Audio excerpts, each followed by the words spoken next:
Ambur-bokso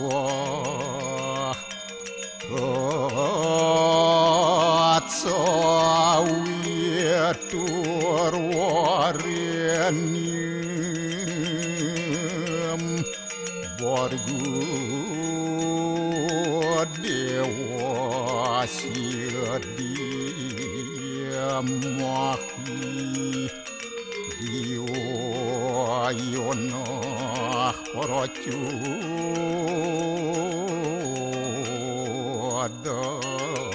Dayat Om Narayanu Wedem Sarum Yad Buatem Yasjabawiyam Sekolangku niranjan niruya kalku nirakyata sududewiku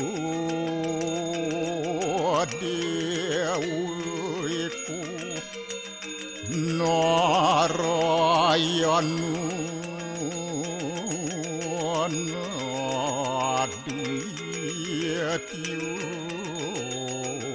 Astia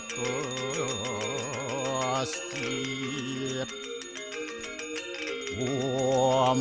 Tuam siwa Tuam dewa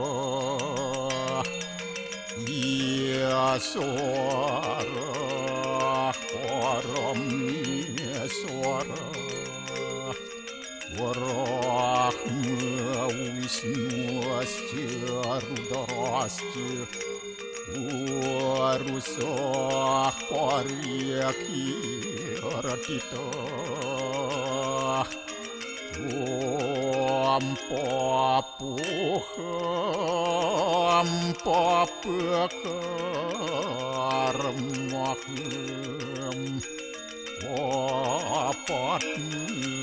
apa sambawa Rahimam pundaria kaksi Sabahia biantara suci Om kesama dewa Saru peran kita angkara Mamuja saru papidya Walaya suasadi siwa Om kesantauya kaiku dosa Kesantauya wajiku mamu Santauya manasu dosa Permadat kesamam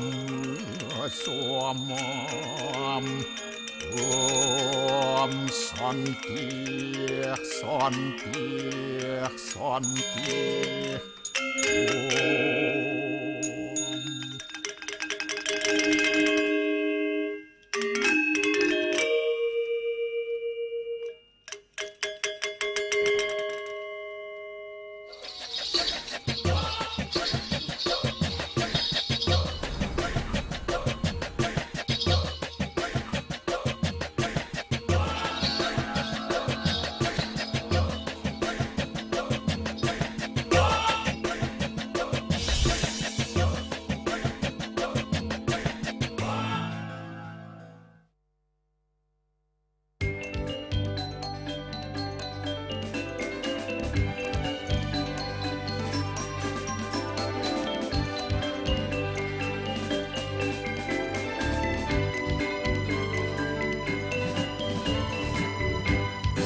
Om Swastiastu.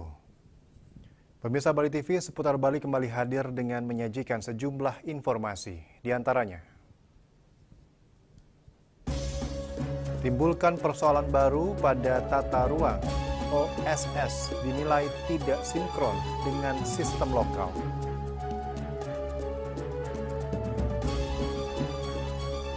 Bali penghasil devisa pariwisata terbesar, namun dianaktirikan oleh pusat.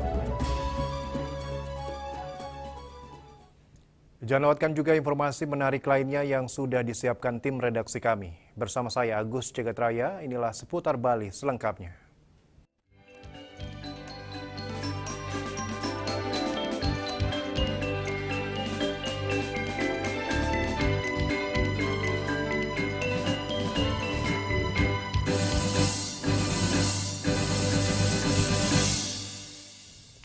Pemirsa, penerapan sistem online single submission atau OSS dinilai telah menimbulkan persoalan baru dalam pengendalian tata ruang di daerah.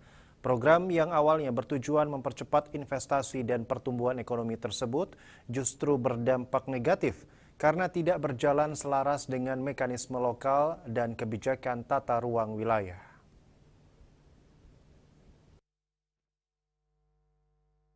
Sejak diberlakukannya OSS oleh pemerintah pusat, proses sinkronisasi antara perizinan usaha dan tata ruang mulai diabaikan. Dulu setiap rencana pembangunan wajib melalui mekanisme kepala lingkungan atau klien adat sebagai bentuk pengawasan sosial terhadap penggunaan lahan. Kini seluruh proses dilakukan secara daring tanpa melibatkan masyarakat setempat. Menurut Ketua Aliansi Pelaku Pariwisata Marginal Bali (APPMB), Iwayan Puspenegara, ketidakharmonisan tersebut menyebabkan banyak pelaku usaha menentukan lokasi pembangunan tanpa mengacu pada rencana tata ruang wilayah RT/RW. Akibatnya sejumlah akomodasi wisata dan bangunan komersial berdiri di kawasan yang seharusnya dilindungi seperti lahan pertanian produktif berkelanjutan LP2B dan lahan sawah dilindungi LSD. Banyak pengusaha mengira bahwa dengan memiliki nomor induk berusaha NIB, mereka otomatis telah mengantongi izin berusaha. Padahal belum tentu lokasi yang dipilih sesuai zonasi yang ditetapkan pemerintah daerah. Online single submission ini kan tujuannya untuk mempercepat investasi masuk, mempercepat pertumbuhan ekonomi, tetapi ternyata memberikan dampak negatif pada tata ruang atau matra ruang. Dampak negatifnya di mana? Yang pertama, dari perspektif saya melihat, ternyata online single submission ini tidak harmonis dengan sistem lokal kita. Sistem lokal kita itu apa? Kalau kita membangun, tentu kita harus nuwun ke tetangga, ngomong dengan tetangga, atau minimal frontliner seperti kepala lingkungan, klien adat, itu tahu kita membangun. Kalau dulu namanya penyanding. Nah, jadi ada ketidaksesuaian antara OSS dengan sistem lokal. Yang kedua, ada disharmonisasi antara rencana tata ruang wilayah dengan OSS. Artinya gini, ketika di OSS dia secara online menentukan lokasi kegiatan berusahanya, ternyata tempat lokasi kegiatan berusahanya itu belum sinkron dengan rencana tata ruang wilayah pada zona. Apakah zona itu bisa terbangun akomodasi wisata, atau untuk sarana prasarana pariwisata, atau hanya pemukiman. Ini yang belum sinkron. Sehingga kita menjustifikasi berdasarkan fakta-fakta yang ada bahwa OSS itu belum sinkron dengan rencana tata ruang wilayah. Dengan sinkronisasi tersebut, investasi tetap dapat dipermudah tanpa mengorbankan keseimbangan lingkungan dan sosial. Sebab maraknya alih fungsi lahan yang tidak terkendali telah mengurangi daya serap air dan meningkatkan resiko banjir di berbagai wilayah. Mengembalikan keterpaduan antara sistem perizinan dan tata ruang menjadi langkah penting agar pembangunan di Bali tetap berkelanjutan dan berpihak pada keseimbangan alam. Yana, Bali TV. Universitas Warmadewa kembali dipercaya sebagai tempat pelaksanaan pendampingan penulisan artikel ilmiah internasional dan workshop jurnal ilmiah menuju terindeks internasional bereputasi. Kegiatan tersebut berlangsung di ruang auditorium Widya Sabe, Kampus Unwar pada Kamis 9 Oktober 2025. Kegiatan tersebut digelar oleh Direktorat Penelitian dan Pengabdian kepada Masyarakat Direktorat Jenderal Riset dan Pengembangan Kementerian Pendidikan Tinggi, Sains dan Teknologi bekerja sama dengan Universitas Warmadewa. Pembukaan dihadiri oleh Rektor Unwar, Profesor Suranaya Pandit dan jajarannya, Direktur Direktorat Penelitian dan Pengabdian kepada Masyarakat Direktorat Jenderal Riset dan Pengembangan Kementerian Pendidikan Tinggi, Sains dan Teknologi RI, Profesor Ketut Adnyana. Kegiatan ini diikuti oleh 75 peserta dari 33 perguruan tinggi di Indonesia. Sementara narasumber merupakan para pakar yang telah berpengalaman dalam menulis artikel pada jurnal internasional. Rektor Unwar Profesor Suranaya Pandit dalam sambutannya mengatakan, kegiatan pendampingan ini dalam upaya meningkatkan jumlah publikasi dan meningkatkan kemampuan para dosen di perguruan tinggi dalam menulis artikel ilmiah yang memenuhi standar dan kaidah yang telah ditentukan oleh artikel internasional yang diterbitkan di jurnal berreputasi. Biasanya terindeks di database besar seperti Scopus, Web of Science, atau PubMed, bereputasi Q1 hingga Q4 atau memiliki impact factor. Artikel ini harus memenuhi standar tertentu baik dari segi kualitas isi maupun gaya penulisan agar dapat diterima.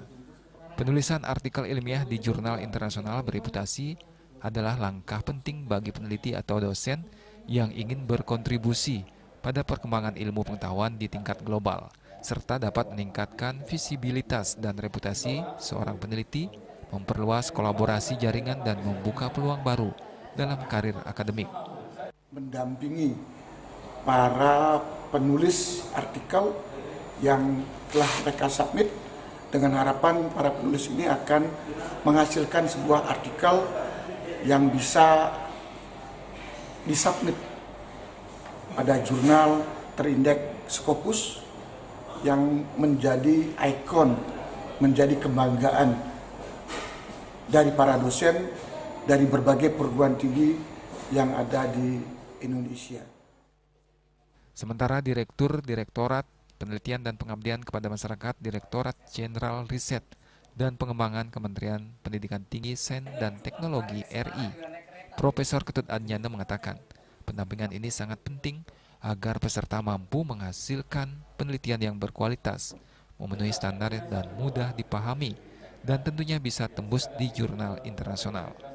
Untuk meningkatkan kualitas publikasi yang bisa merupakan output dari penelitian-penelitian dan juga kepentingan individu maupun institusi dari peneliti tersebut, yaitu meningkatkan ranking impact dan juga tentu memberikan literasi ilmiah dan pembelajaran ilmiah kepada masyarakat ilmiah dan juga masyarakat secara umum.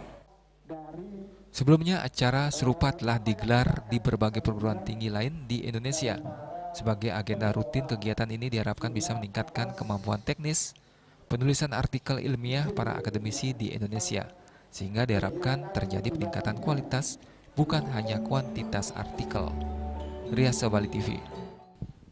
Fakultas Teknik Universitas Hindu Indonesia, UNHI Denpasar, kembali menggelar acara yudisium periode kedua pada Kamis 9 Oktober 2025.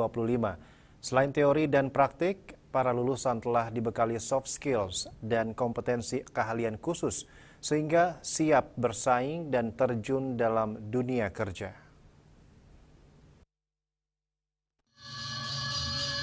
Di antara 18 mahasiswa yang di yudisium kali ini, 16 orang berasal dari program studi teknik sipil dan 2 orang berasal dari program studi perencanaan wilayah dan kota.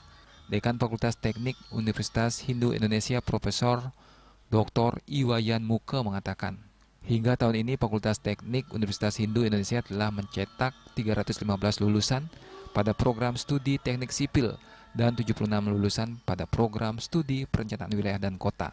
Selain itu, Fakultas Teknik telah mampu melaksanakan tridharma perguruan tinggi dengan standar penjaminan mutu yang memuaskan, di mana capaian akreditasi program studi teknik sipil berhasil meraih predikat baik sekali. Sementara program studi perencanaan wilayah dan kota mendapatkan predikat baik. Pihaknya menargetkan untuk 2 tahun ke depan, Kedua, program studi Fakultas Teknik Universitas Hindu Indonesia UNHI bisa mencapai akreditasi unggul. Untuk itu dibutuhkan kerjasama yang solid antar berbagai pihak.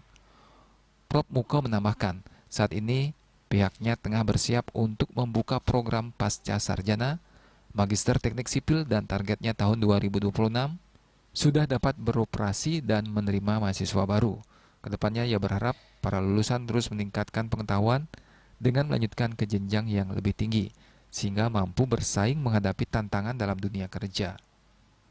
Terkait dengan lulusan, bahwa dari Fakultas Teknik ini sudah meluluskan untuk teknik sipil itu adalah 315 orang sampai dengan yudisium periode ini, dan dari perencanaan wilayah dan kota itu ada 76 orang lulusan dari sarjana perencanaan wilayah dan kota.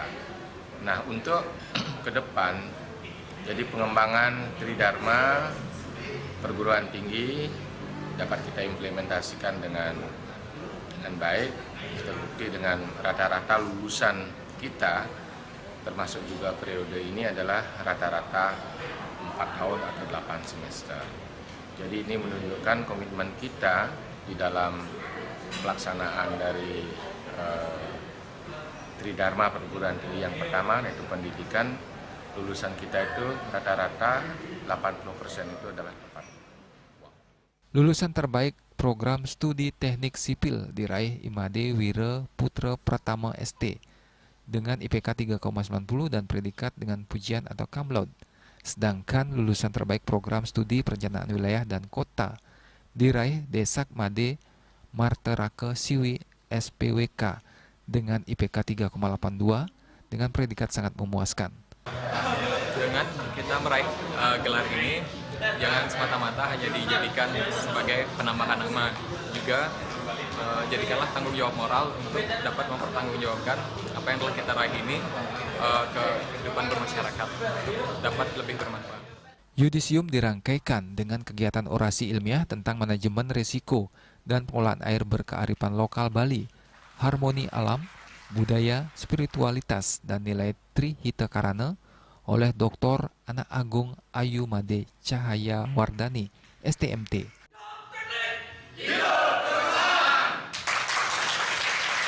Sukma, Bali TV. Bali penghasil devisa pariwisata terbesar, namun dianaktirikan oleh pusat. Kami segera kembali dengan laporannya.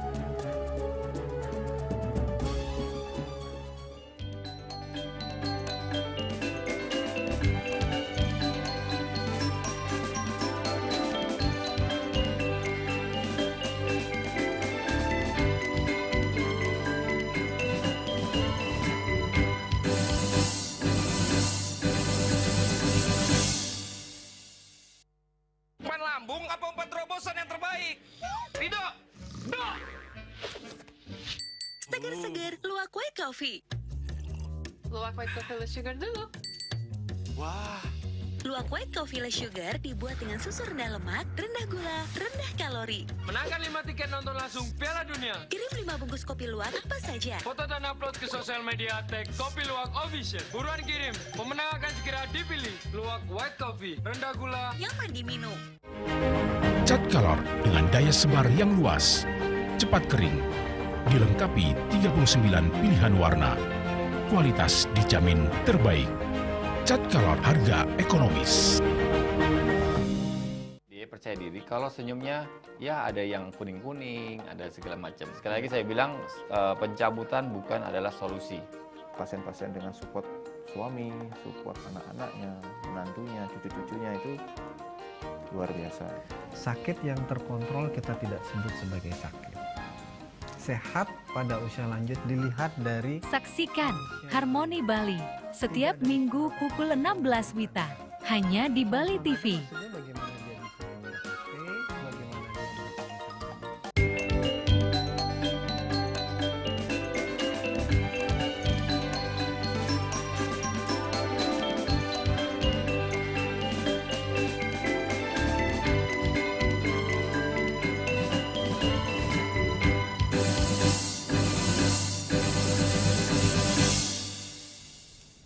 Pemirsa, sebagai salah satu penyumbang devisa besar bagi negara, Bali mendapat perlakuan yang tidak adil dari pemerintah pusat. Hal tersebut tercermin dari minimnya transfer pusat dan tidak memadainya infrastruktur. Transfer yang kecil dan infrastruktur yang tidak memadai menjadi indikator dari minimnya perhatian pusat. Semestinya pemerintah memberikan perhatian besar kepada Bali, tapi nyatanya infrastruktur yang dimiliki Bali masih sangat minim.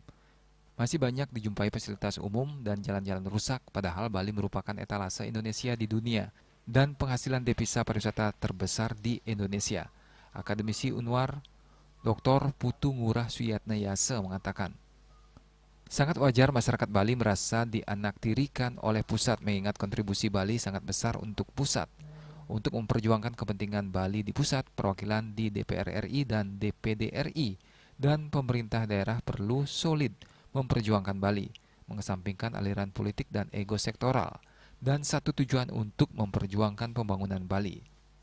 Bertahun-tahun Bali tidak ada yang memperjuangkan di pusat, dan kini berbagai permasalahan Bali makin jelas terungkap setelah bencana banjir beberapa waktu lalu, seperti tata ruang, infrastruktur, kemacetan, dan lainnya. Ini adalah momentum yang tepat agar para tokoh politik dan perwakilan rakyat Bali di pusat bersatu, bahkan jika perlu mengajukan perubahan regulasi yang tidak menguntungkan Bali selama ini. Bahwa di satu sisi kita menjadi penghasil devisa negara tiap tahun sampai ratusan triliun, ya. Nah, itu kemudian di lain pihak kita hanya dapat berapa? 10% ya. Jadi sangat tidak adil ini. Maka ini yang penting, mestinya pemerintah pusat itu harus sudah tidak usah sampai dituntut lah gitu ya. Kita dari dulu kan ada tim katanya untuk memperjuangkan itu, tapi tidak ada hasilnya gitu. Hanya omong-omong aja gitu. Tapi hasilnya juga tidak ada, berapa kali dibentuk tim. Nah ini sekarang mestinya pada saat ini, ya ini harus ada terobosan yang mendasar. Ya, pemerintah pusat harus memang tanpa diminta pun mestinya tahu diri lah gitu. Bagaimana sustainability pembangunan di Bali sebagai daerah pariwisata bisa terjaga dengan baik secara berkesinambungan gitu kan. Ditambahkan Putu Ngurah Suyatnayase, meskipun dana transfer ke daerah dipotong dan akan diganti dengan proyek infrastruktur, hal tersebut harus dikawal betul oleh semua pihak agar benar-benar terwujud dan bukan hanya lip service semata untuk menyenangkan daerah. Riasa Bali TV. Pariwisata Bali selama ini menjadi penyumbang devisa besar bagi negara. Bahkan hampir 40% pendapatan devisa nasional dari sektor pariwisata berasal dari Bali. Namun di sisi lain, dana transfer ke daerah atau TKD yang diterima Provinsi Bali dinilai saat ini masih minim.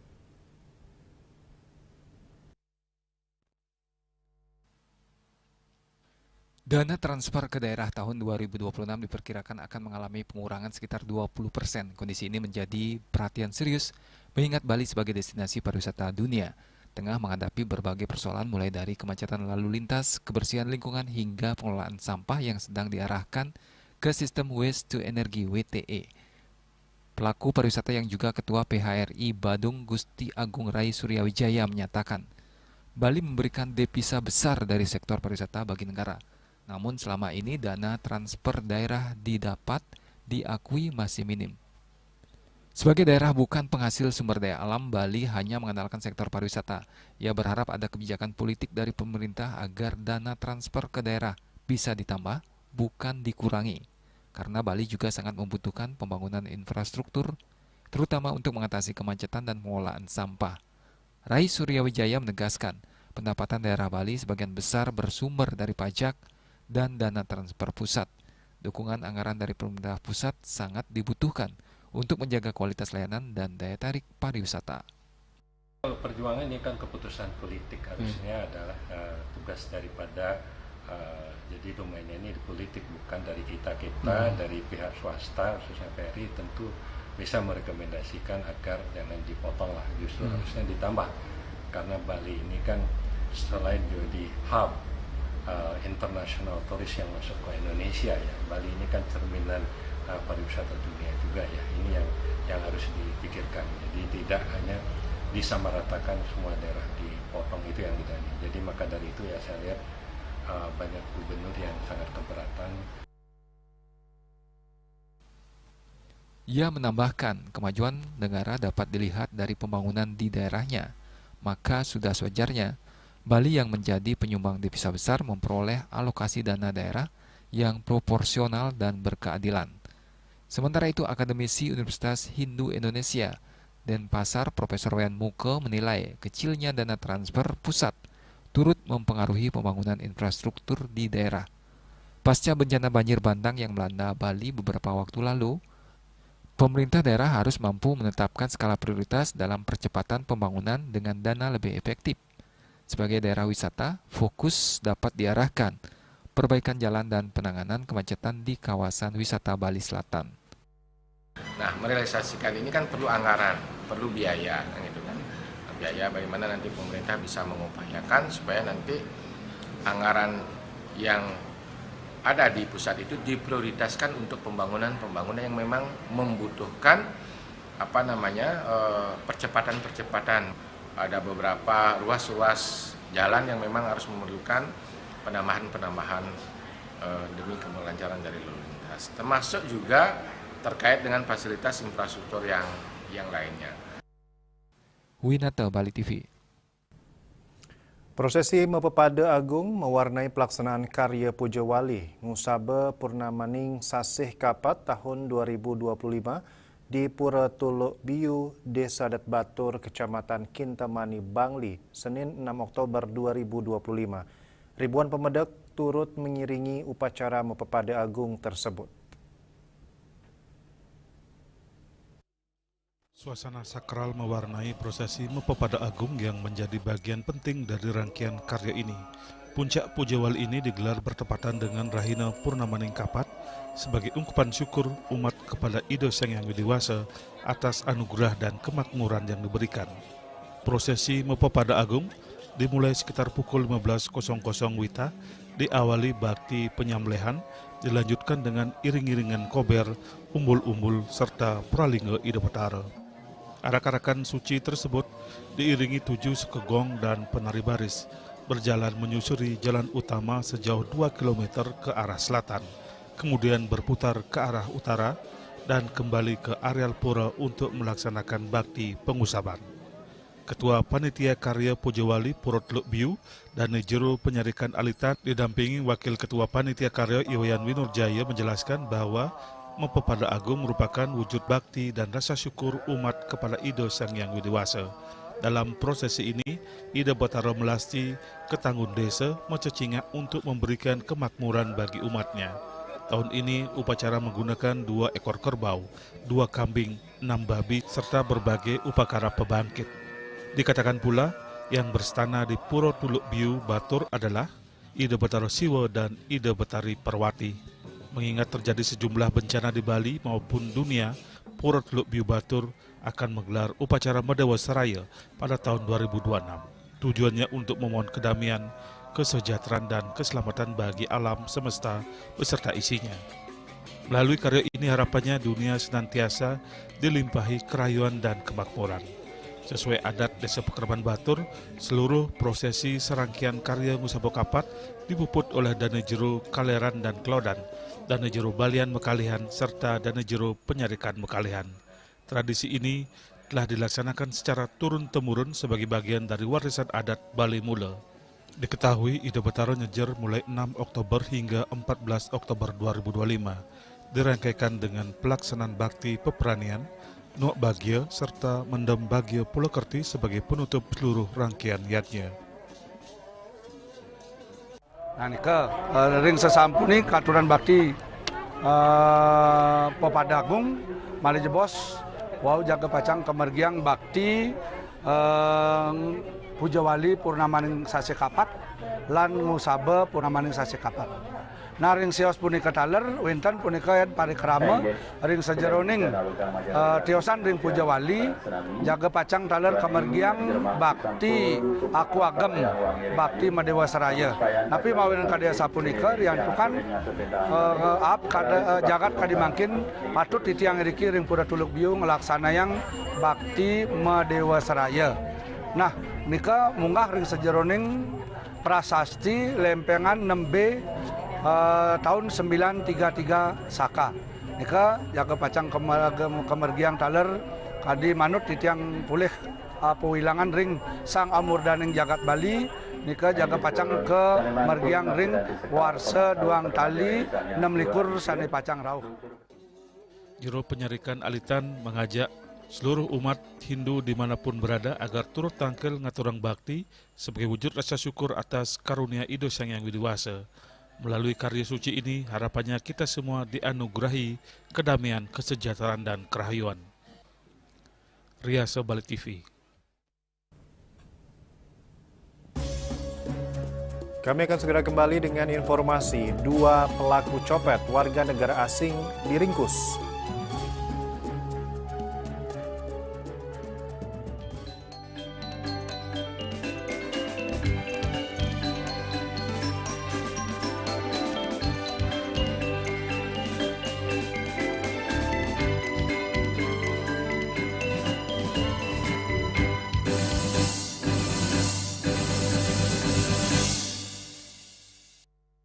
Lambung apa 4 terobosan yang terbaik? Rido! Do! Seger-seger, luwak white coffee. Luwak white coffee less sugar dulu. Wah. Luwak white coffee less sugar dibuat dengan susu rendah lemak, rendah gula, rendah kalori. Menangkan 5 tiket nonton langsung Piala Dunia. Kirim 5 bungkus kopi luwak apa saja. Foto dan upload ke sosial media tag Kopi Luwak Official. Buruan kirim, pemenang akan segera dipilih. Luwak white coffee, rendah gula, nyaman diminum. M.Co. Cat kayu dan besi. Dia percaya diri kalau senyumnya ya ada yang kuning-kuning, ada segala macam. Sekali lagi saya bilang pencabutan bukan adalah solusi. Pasien-pasien dengan support suami, support anak-anaknya, menantunya, cucu-cucunya itu luar biasa. Sakit yang terkontrol kita tidak sebut sebagai sakit. Sehat pada usia lanjut dilihat dari... Saksikan Harmoni Bali setiap Minggu pukul 16 WITA hanya di Bali TV.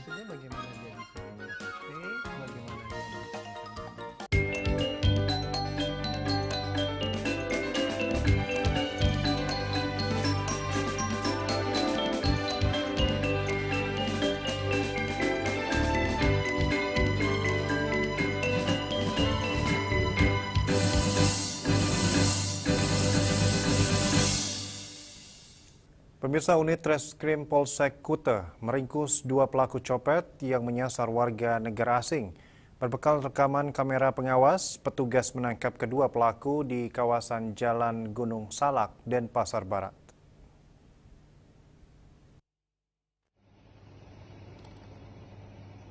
Rekaman kamera pengawas ini menjadi salah satu petunjuk yang digunakan unit Reskrim Polsek Kute dalam mengungkap kasus pencopetan dengan korban seorang warga negara asing di Jalan Benesari, Kute pada Senin dini hari. Dari hasil identifikasi, petugas mengamankan 2 pelaku masing-masing DUS usia 43 tahun dan AL usia 44 tahun pada Selasa malam di wilayah Jalan Gunung Salak, Denpasar Barat. Kasus ini berawal dari laporan seorang wisatawan asal Australia bernama Damian Trurowe, usia 46 tahun, yang kehilangan dompet berisi uang tunai sekitar 20 juta rupiah saat berada di depan minimarket di Jalan Benesari. Dalam rekaman kamera pengawas, terlihat kedua pelaku berpura-pura meminta rokok kepada korban. Kemudian salah satu pelaku mengambil kesempatan untuk mengambil dompet dari saku korban. Kapolsek Kute, Kompol Agus Riwayanto mengatakan, setiap kali beraksi, tersangka kerap menggunakan jaket hijau khas ojol untuk mengelabui korban-korbannya. Memang dia freelance, tapi memang kalau secara aplikasinya dia tidak ada sebagai operator dari mitra ataupun mitra ojol, tapi memang dia sehari-hari menggunakan jaket ojol tersebut. Yang kedua ini warga negara Indonesia. Ya, karena ada 2 LP memang yang sudah ada datanya di kita yang memang dia mengakui melakukan. Tapi setelah pengakuan dia ada 5 LP, namun mungkin korban belum ada melapor. Petugas mengamankan sejumlah barang bukti berupa uang tunai sebesar 2,6 juta rupiah, jaket ojek online, baju kaos hitam, topi coklat, dan sepeda motor Miosul warna merah yang digunakan dalam aksi kejahatan tersebut. Keduanya mengaku hasil kejahatan digunakan untuk kebutuhan sehari-hari dan biaya pengobatan keluarga. Namun penyidik masih melakukan pendalaman untuk mengungkap kemungkinan adanya jaringan lain. Petugas menjerat tersangka dengan pasal 362 KUHP tentang pencurian dengan ancaman pidana penjara hingga 7 tahun. Rai Swantara, Bali TV. Pasca musibah banjir yang terjadi pada 10 September 2025, kondisi alam lingkungan Bali sedang tidak baik-baik saja. Alih fungsi lahan yang begitu masif, permasalahan sampah, termasuk juga keberadaan hutan yang semakin sedikit, nilai menjadi penyebab banjir di Bali.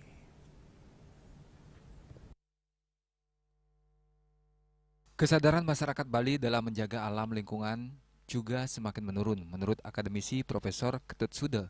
Berdasarkan teori lingkungan hidup, Sony kerap dalam pemikiran etika lingkungannya membedakan pendekatan terhadap lingkungan menjadi 2, yaitu antroposentrisme, manusia sebagai pusat, dan ekosentrisme, nilai intrinsik alam dan makhluk hidupnya.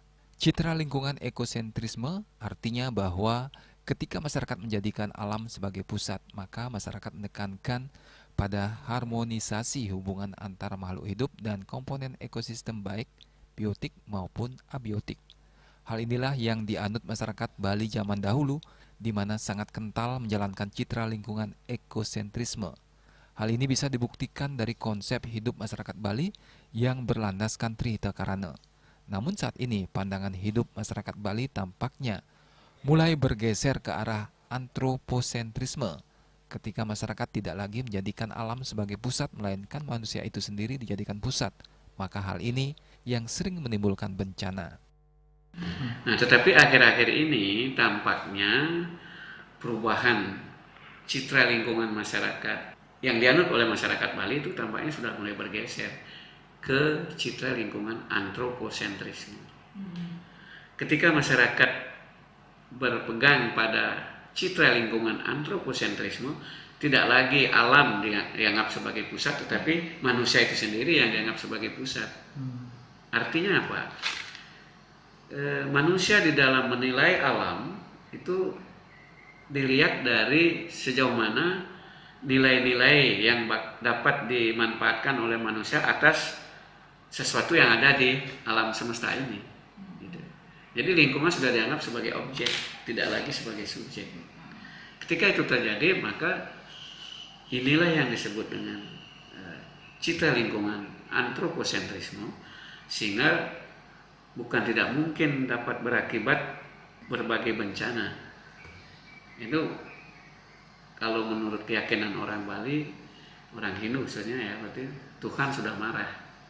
Ketika Tuhan sudah marah, ya apapun bisa terjadi. Melihat fenomena yang terjadi saat ini tidak bisa hanya mengandalkan peran pemerintah, melainkan juga kesadaran masyarakat Bali dalam menjaga alam lingkungan. Atas musibah banjir yang terjadi beberapa waktu lalu, diharapkan membuat masyarakat lebih berhati-hati dan waspada, serta tidak senantiasa melakukan eksploitasi lingkungan secara semena-mena. Andika, Bali TV.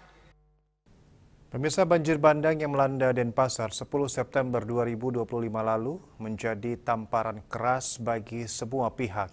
Kejadian ini menjadi pengingat bahwa Bali kini berhadapan langsung dengan bencana ekologi yang harus segera ditangani dengan serius.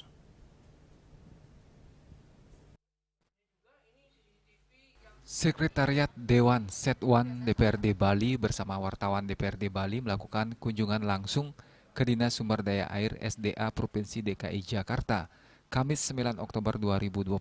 Rombongan dipimpin oleh Sekretaris Dewan DPRD Bali, Ketut Nayake, didampingi Koordinator Prestur Dwi Kora Putra, diterima langsung oleh Kepala Pusat Data dan Informasi Dinas SDA DKI Jakarta, Nugra Haryadi.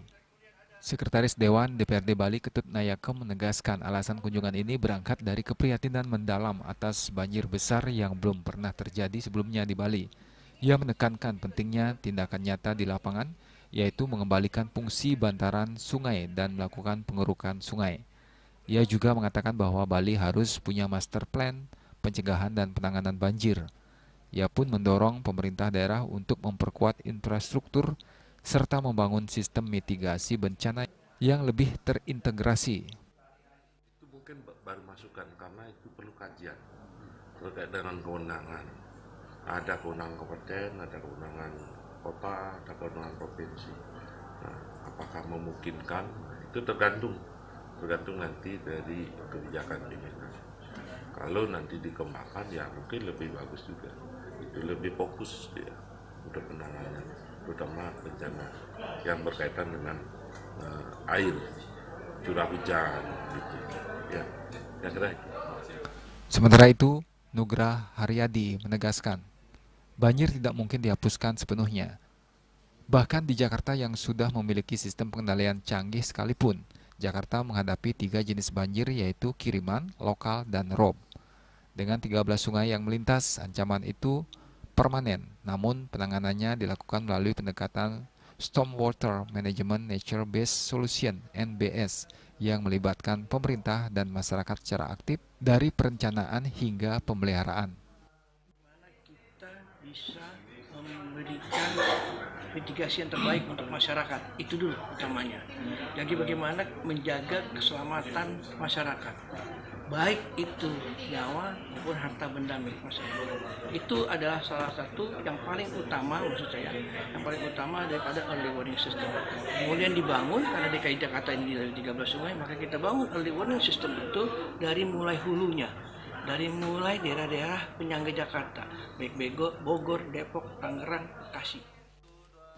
Kegiatan ini menjadi langkah awal bagi pemerintah Provinsi Bali untuk segera merencanakan penanganan banjir demi mencegah dan menanggulangi bencana yang terjadi di kemudian hari.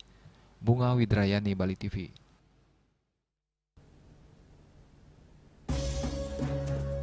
Anggito Abimanyu resmi menjabat Ketua Dewan Komisioner LPS. Kami segera kembali dengan informasinya.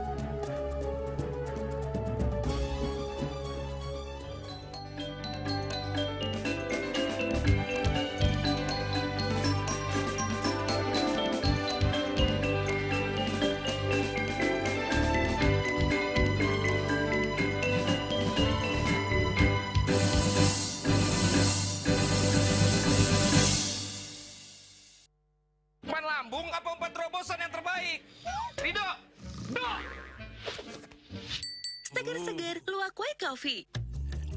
Luwak white coffee less sugar dulu. Wah.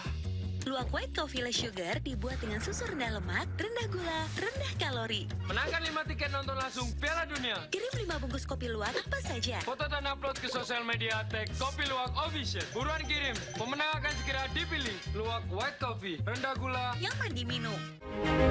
Cat Color dengan daya sebar yang luas, cepat kering, dilengkapi 39 pilihan warna. Kualitas dijamin terbaik. Cat Color harga ekonomis.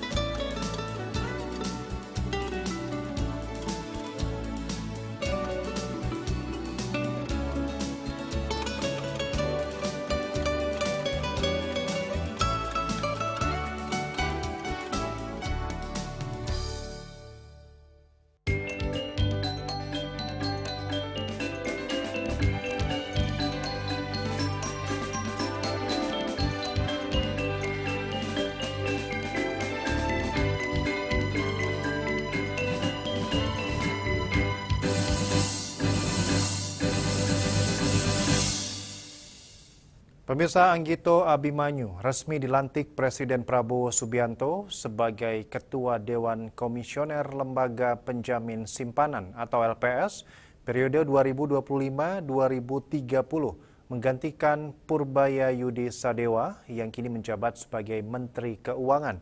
Pengangkatan Anggito ditetapkan dalam keputusan Presiden atau Kepres nomor 111 P tahun 2025 tentang pemberhentian dan pengangkatan anggota Dewan Komisioner LPS.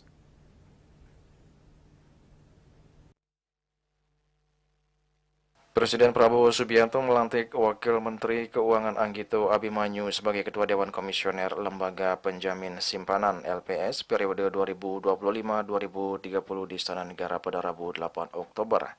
Pelantikan Anggito Abimanyu sebagai Ketua Dewan Komisioner LPS didasarkan pada keputusan Presiden nomor 111/B tahun 2025 tentang pemberhentian dan pengangkatan anggota Dewan Komisioner LPS. Anggito dipilih menjadi Ketua Dewan Komisioner LPS setelah melewati fit and proper test di Komisi 11 DPR. Ia berhasil menyingkirkan calon lainnya yakni Dewan Pengawas BPJS Ketenagakerjaan Muhammad Imam Nuril Hidayat Budi Pinuji serta Direktur Eksekutif Surveillance Pemeriksaan dan Statistik LPS Dwitya Putra Suyasa Besar. Anggito dilantik oleh Presiden bersama dengan Wakil Ketua Dewan Komisioner LPS Farid Azhar Nasution, anggota Dewan Komisioner LPS bidang program penjaminan dan resolusi bank Dodi Sulverdi dan anggota Dewan Komisioner LPS bidang program penjaminan polis Ferdinand Dwi Koraja Purba. Sebelum terpilih menjadi Kepala Dewan Komisioner LPS, Anggito sempat menjabat Wakil Menteri Keuangan. Dia juga pernah menjabat sebagai Chief Economist CNBC Indonesia pada 2024-2025. Dalam keterangannya kepada awak media, Ketua Dewan Komisioner LPS Anggito Abimanyu menyampaikan apresiasi atas kepercayaan yang diberikan oleh Presiden Prabowo Subianto dan Menteri Keuangan Purbaya Yudi Sadewa. Ia juga menegaskan komitmennya untuk memperkuat peran LPS dalam menjaga stabilitas sistem keuangan nasional. Ucapkan terima kasih ya kepada Bapak Presiden dan Pak Menteri Keuangan atas tugas yang diberikan kepada saya. Saya akan jalankan sesuai dengan sumpah yang saya ucapkan tadi dan juga untuk menjaga stabilitas dari sektor keuangan. Jadi, saya sudah mempelajari masalah-masalahnya apa dan segera akan koordinasi dengan internal LPS sendiri dan juga dengan KSSK. Tadi sebelum kesini juga Bapak mengungkapkan bahwa nanti akan ada pinjaman segar ke beberapa sektor, terus kemudian juga kerjasama dengan OJK. Nah, itu lain ya, lain. Jadi intinya kan kita ini di ujung ya, jadi intinya adalah bahwa LPS itu kan lembaga untuk menjamin simpanan dan melakukan resolusi. Pada waktu OJK sudah menyerahkan apakah itu institusi perbankan atau nanti asuransi kepada LPS. Jadi sebetulnya LPS itu di ujungnya aja. Jadi tentu yang melakukan penyihatan, regulasi, pengawasan tetap OJK. Juli Suwarte dan Ketut Sumandiasa melaporkan. Sebanyak 2.450 bayi di Kabupaten Buleleng mulai menerima vaksin hexavalent, yakni program imunisasi terbaru yang diluncurkan oleh Dinas Kesehatan Kabupaten Buleleng. Vaksin ini memberikan perlindungan terhadap 6 penyakit menular sekaligus, yakni difteri, pertusis, tetanus, hepatitis B, Haemophilus influenza tipe B atau HIB, dan polio.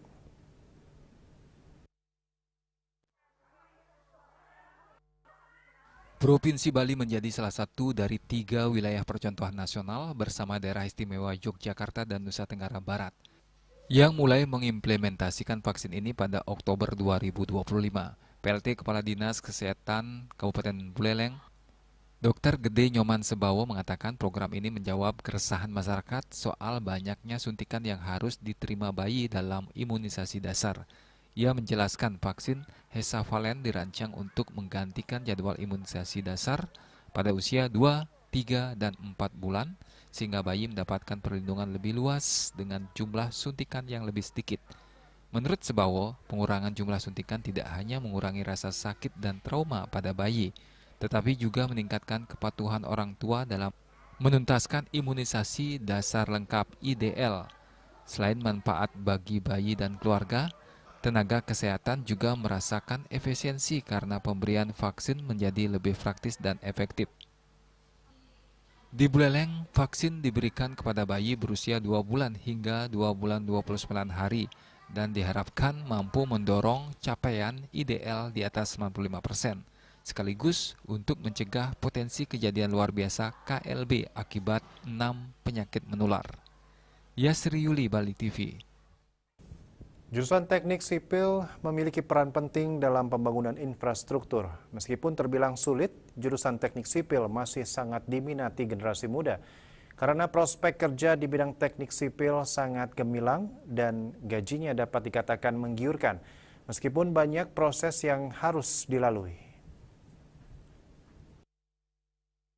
Minat generasi muda terhadap jurusan teknik sipil masih cukup tinggi. Jurusan ini tetap diminati karena prospek karir yang luas dan peran pentingnya dalam pembangunan infrastruktur.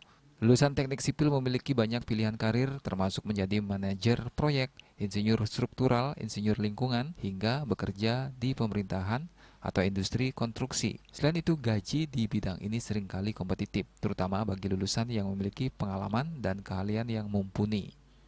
Dekan Fakultas Teknik Universitas Hindu Indonesia, Profesor Dr. Iwayan Muka mengatakan, minat generasi muda pada jurusan teknik sipil masih tinggi dan cukup stabil. Hal tersebut dibuktikan dengan penerimaan mahasiswa baru pada jurusan teknik sipil sebanyak 30 hingga 60 orang per tahun. Kedepan, pihaknya terus berupaya memberikan pelayanan serta fasilitas terbaik untuk menarik minat generasi muda bergabung dalam Fakultas Teknik, khususnya teknik sipil. Setiap tahun itu rata-rata kita menerima untuk teknik sipilnya antara 30 sampai dengan 60 mahasiswa per tahun dan ini cukup stabil. Perencanaan wilayah dan kota itu rata-rata antara 15 sampai dengan 25 mahasiswa per tahun. Jadi kalau kita melihat trennya ini cukup positif dan mudah-mudahan nanti ke depan kita akan bertekad akan memperbaiki tata kelola, kita akan memperbaiki fasilitas, sarana prasarana pembelajaran, laboratorium. Mudah-mudahan ini sebagai awal atau tonggak kita untuk segera berkomitmen untuk memajukan di masing-masing program studi, termasuk di 2 program studi di Fakultas Teknik, yaitu Teknik Sipil dan Perencanaan Wilayah. Pihaknya menambahkan, meskipun ada tantangan, masa depan jurusan teknik sipil masih sangat menjanjikan, terutama dengan adanya adaptasi terhadap inovasi dan teknologi. Sukma, Bali TV.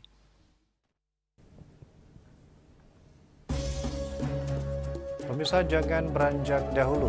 Kami segera kembali dengan laporan Komang Eben, sosok pembuat patung ukuran besar di Bali.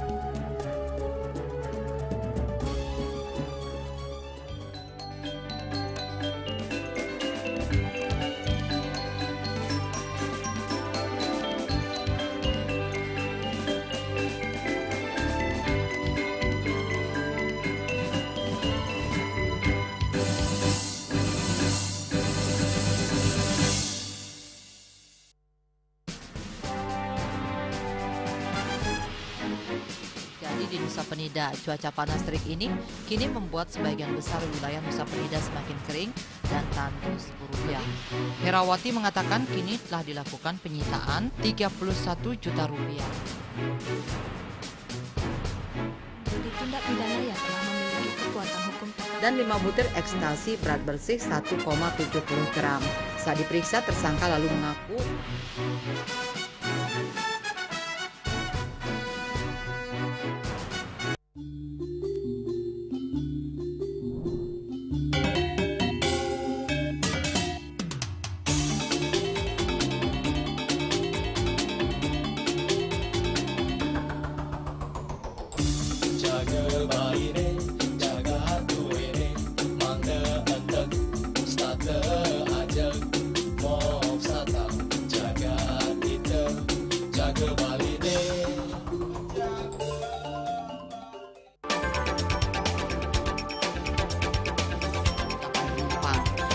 bandara telah melayani sebanyak 192.284 penumpang baik domestik maupun internasional. Suprapto mengatakan dari kunjungan wisatawan mencapai 3.000 pengunjung per hari tersebut.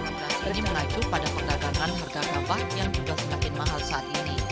Kondisi itu pun membuatnya tidak maksimal memenuhi permintaan pasokan beras berkelangkaan dan loyalitas anggota Linmas. Hadir dalam kegiatan pelatihan dan pembekalan tersebut,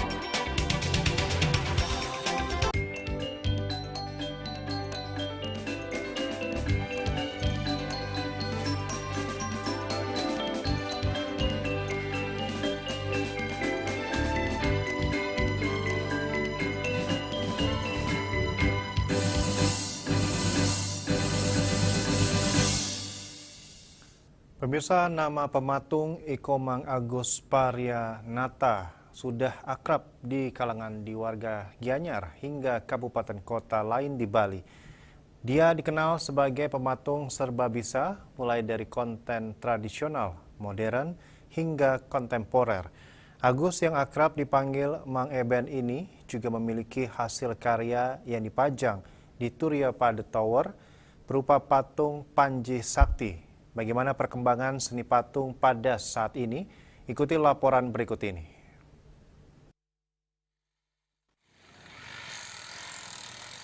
Komang Eben asal Banjar Senguan, Desa Batu Bulan, Sukawati, Gianyar, kini banyak mendapatkan pesanan membuat patung ukuran besar di Bali. Maklum keahlian Komang Eben ini multitasking. Dia bisa membuat patung dari padas, berbahan beton, hingga batu alam, dan batu padas cetakan serta berbahan fiber. Alirannya juga semua jenis mulai dari klasik, tradisional, hingga kontemporer. Ukuran besar hingga kecil. Kini Komang Eben sedang ngayah menyelesaikan patung Mahakala dan Ganapati di desa adat Sangsi Batu Bulan. Patung ukuran 3 meter ini akan dipajang di depan pintu masuk pura dalam Sangsi, Singapadu. Patung ini dikerjakannya selama 4 bulan. Jika dihargai secara nominal, satu patung setinggi 3 meter nilainya bisa mencapai 100 juta rupiah. Untuk mempercepat pengerjaan patung, diyakini memanfaatkan teknologi berupa alat mesin drill untuk membuat bakalan atau bentuk dasar patung. Namun finishingnya tetap menggunakan tangan. Sekarang sampun bisa pakai drill untuk gendana, lebih canggih lah daripada zaman dulu. Mungkin karena kemajuan teknologi kita manfaatkan saja kemajuan untuk kita berkarya. Apa semua jenis patung, Pak Man? Enggak, patung-patung batu padas dan patung aja yang bisa kita pakai. Ukuran besar? Ya. Oh, ukuran besar. Biasanya manual. Ya. Untuk menyelesaikan niki patung Kalo dan patung Ganesha niki, Ganapati niki berapa bulan Pak perlu waktu niki? Niki waktunya lumayan panjang niki untuk di pura niki karena niki gak bisa ditentukan niki apa namanya? Karena niki ayah-ayahan. Dan artinya kendana memang waktunya lumayan panjang biar untuk mencapai hasil yang maksimal. Komang Eben termasuk pematung otodidak dari Singapadu. Bakatnya sudah terlihat ketika SD dengan ikut melibatkan diri pada pembuatan patung yang dikerjakan orang dewasa. Dia pun memilih SMKN 1 Sukawati di jurusan Kriya agar fokus jadi seniman patung serba bisa. Saat itulah Komang Eben berani mengambil proyek sendiri dengan mulai membuat bentuk dasar hingga finishing. Hal ini dilanjutkan membuat patung ukuran besar baik untuk desa adat maupun patung monumental seperti Ki Panji Sakti. Di SD sudah belajar seni, menekuni seni patung batu padas. Belajar dari mulai seriusnya ke uling SMA. SMA napi Pak Man? SMA napi dulu? Ya dulu SMK di SMK 2 Sukawati di Semik nih. Oh yang Semik ya. Oh, jurusan patung memang ya. Ya. Terus serius sekali sampai menghasilkan? Seriusnya nih kok mulai dari SMP nih kok dari SMP belajar finishingnya yang demun finishing, habis nih kok SMA mulai belajar bentuk global, bentuk-bentuk total yang. Pak, dengan sekarang teknologi patung-patung Bali karya seniman kita kalah dengan cetakan, Pak ya. Gimana menurut Bapak? Kalau dibilang kalah sih enggak, tergantung sekarang ini tergantung selera setiap orang. Komang Eben menambahkan, pembuatan patung berukuran besar kini bukan masalah lagi karena seniman bisa menggunakan teknologi. Selain itu, bahan bakunya sudah dipasok dari belayu Tabanan dan Silakarang berupa bahan cetakan dari sumber batu padas alam. Dengan demikian, berapapun tinggi dan besarnya patung bisa dikerjakan di lokasi. Bagi dia, karya patung padas alam jauh lebih awet dibandingkan berbahan beton dengan tulang besi. Patung beton cepat keropos dimakan cuaca, sedangkan batu alam tetap metaksu alias mekekup atau hidup. Namun demikian, dia menyarankan siapapun pemenang tender proyek patung besar, apalagi menjadi simbol sebuah lembaga di Bali, sebaiknya menggunakan seniman patung asli Bali, karena karya mereka jauh lebih hidup, mekaup, dan mewibawa, karena dituangkan seniman yang memiliki roh spirit seni Bali. Kelemahan dari ya dari rasanya kita aja, kita menilai gimana memandang karya memang betul-betul orang Bali sama orang luar Bali. Karena motif yang kita buat itu memang motif asli Bali. Orang luar Bali itu belum tentu paham dengan maksud dari semua motif tersebut. Apa yang dilakukan Undagi Patung Komang Eben menunjukkan perkembangan dunia seni patung di Bali terus bertransformasi sesuai kemajuan teknologi. Jika tidak, Undagi Bali akan digilas oleh pesaing dari luar Bali. Swece, Bali TV. Pemirsa, ratusan umat Hindu dari berbagai wilayah se-Jabodetabek mengikuti upacara persembahyangan bersama serangkaian Puju Wali ke-51 Pura Penataran Agung Kertabumi, Taman Mini Indonesia Indah, Jakarta Timur. Melalui momentum Puju Wali kali ini, diharapkan seluruh umat Hindu Nusantara mendapatkan kerahayuan dan kebahagiaan oleh Tuhan Yang Maha Esa.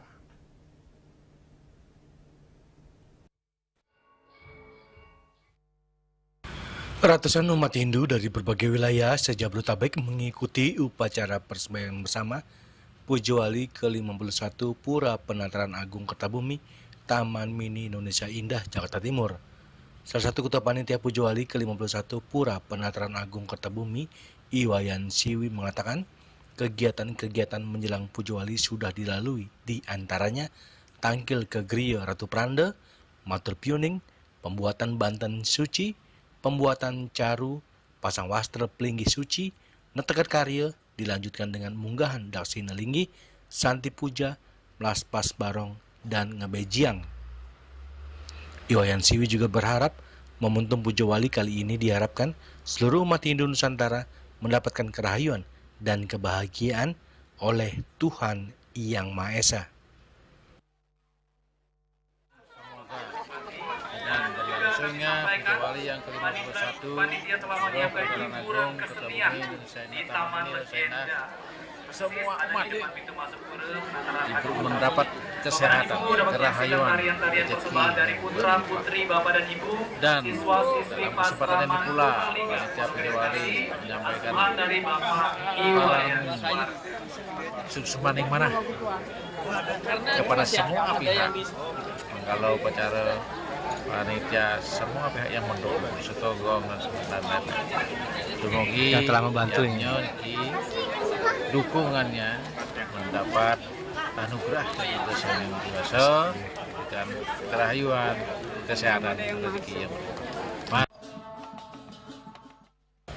Sementara itu, Indro Satmoko selaku Kasubdit Penyuluhan Dirjen Bimas Hindu Kementerian Agama mengatakan mengajak seluruh umat Hindu untuk sevanam, berdana punia, guna menuju kebaikan dan keindahan alam semesta. Dengan tema melalui sewanam pelayanan berdana punia agar mendapat kebaikan dengan alam semesta, maka tema ini sangat pas dan tepat pada saat ini. Karena apa? Memang berdana punia sedang dibutuhkan. Ada beberapa bencana-bencana sehingga dana punia itu dibutuhkan untuk menangguli langit teman-teman kita yang terdampak bencana. Karena apa? Dengan semboyan Wasudewa Kutubakam semuanya adalah bersaudara. Untuk itu pada saat ini kami ingin berdana punia itu harus ditingkatkan kembali untuk membantu sesama umat manusia, khususnya umat Hindu yang ada di Indonesia. Dari Jakarta, Julius Wate dan Ketut Sumadiasa melaporkan. Dan kini kami sampaikan informasi perakiraan cuaca untuk kabupaten kota di Bali.